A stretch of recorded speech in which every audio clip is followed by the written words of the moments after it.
Assalamualaikum warahmatullahi wabarakatuh. Izin memperkenalkan diri, nama saya Jasmine Kairina Seta Puspagali dengan NIM 2509871. Di sini saya akan menjelaskan materi mengenai pengantar ilmu sastra, yaitu hakikat sastra. Yang pertama, pengantar ilmu sastra. Ilmu sastra membahas hakikat sastra, perbedaannya dengan teks non-sastra, jenis-jenis sastra, sifat-sifat sastra, serta peran bahasa sebagai bahan baku utama karya sastra. Yang kedua, perbedaan sastra dan non-sastra. Sastra bersifat imajinatif, estetis, polisemi, bermakna ganda, dan reflektif. Sastra tidak hanya mempresentasikan kehidupan, tetapi juga mengelolanya melalui imajinasi. Lalu ada non-sastra, bersifat informatif, praktif, dan denotatif atau bermakna lugas. Menurut pendapat Walk dan Warren, menegaskan sastra sebagai institusi sosial yang mentransformasikan realitas melalui imajinasi. Yang ketiga, jenis-jenis teks sastra. Ada puisi yang memiliki ciri bahasa yang padat, imajinatif, penuh majas, terikat irama dan rima. Kemudian prosa fiksi seperti cerpen, novel, roman yang bersifat narasi dan imajinatif. Kemudian ada drama.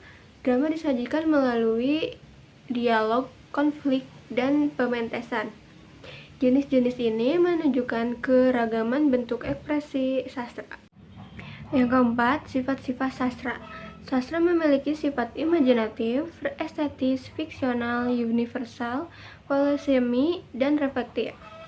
Sastra tidak sekadar menampilkan realitas, tetapi juga memberi tafsir baru terhadap realitas tersebut. Yang kelima, bahasa sebagai bahan baku sastra. Bahasa merupakan medium utama karya sastra. Bahasa sastra bersifat konotatif, figuratif, ritmis, dan imajinatif, sehingga mampu menimbulkan efek estetik. Bahasa tidak hanya menjadi alat, tetapi diolah menjadi karya seni. Contoh apresiasi sastra, puisi yang berjudul Aku, karya Chairil Anwar. Aku, karya Chairil Anwar.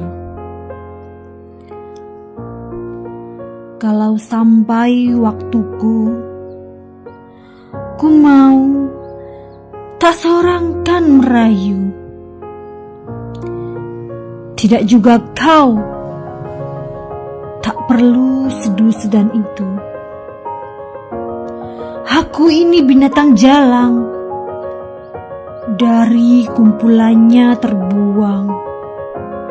Biar peluru menembus kulitku, aku tetap meradang, menerjang. Luka dan bisa ku bawa berlari, berlari, hingga hilang pedih perih. Dan aku akan lebih tidak peduli.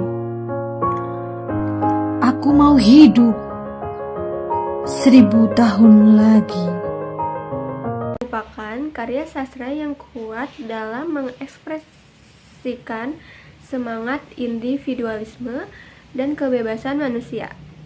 Melalui pilihan kata yang lugas namun penuh daya sugestif, penyair menampilkan sosok aku yang berani, tegas, dan menolak untuk tunduk pada keadaan. Bahasa yang digunakan bersifat konotatif dan imajinatif, sehingga memungkinkan pembaca menafsirkan makna puisi secara beragam. Secara estetis, puisi ini memanfaatkan gaya bahasa metafora dan repetisi untuk memperkuat emosi serta pesan yang ingin disampaikan. Ungkapan seperti "aku ingin hidup 1000 tahun lagi" tidak dimaknai secara harfiah, melainkan sebagai simbol semangat hidup dan perlawanan terhadap keterbatasan manusia.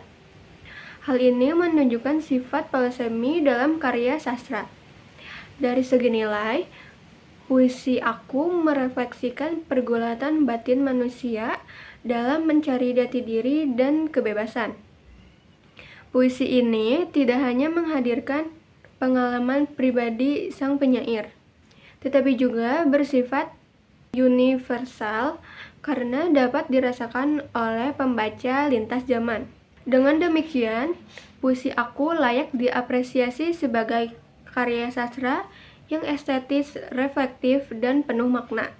Kemudian ada apresiasi sastra prosa fiksi yang berjudul Laskar Pelangi karya Andrea Hirata. Menarilah dan terus tertawa, walau dunia tak seindah surga. Bersyukurlah pada yang kuasa, cinta kita di dunia. Oh, menarilah dan terus tertawa, walau dunia tak seindah surga. Bersyukurlah pada yang kuasa, cinta kita di dunia selamanya. Novel Laskar Pelangi menggambarkan perjuangan anak-anak dalam meraih pendidikan di tengah keterbatasan ekonomi. Cerita yang disampaikan dengan bahasa yang sederhana. Secara estetis, novel ini memadukan realitas sosial dengan sentuhan imajinatif, menjadikannya tidak sekadar cerita faktual, tetapi juga karya sastra yang reflektif. Nilai-nilai kemanusiaannya yang diangkat bersifat universal, relevan dengan kehidupan masyarakat Indonesia. Sekian pemaparan materi dari saya, semoga bermanfaat. Mohon maaf bila ada kesalahan. Wassalamualaikum warahmatullahi wabarakatuh.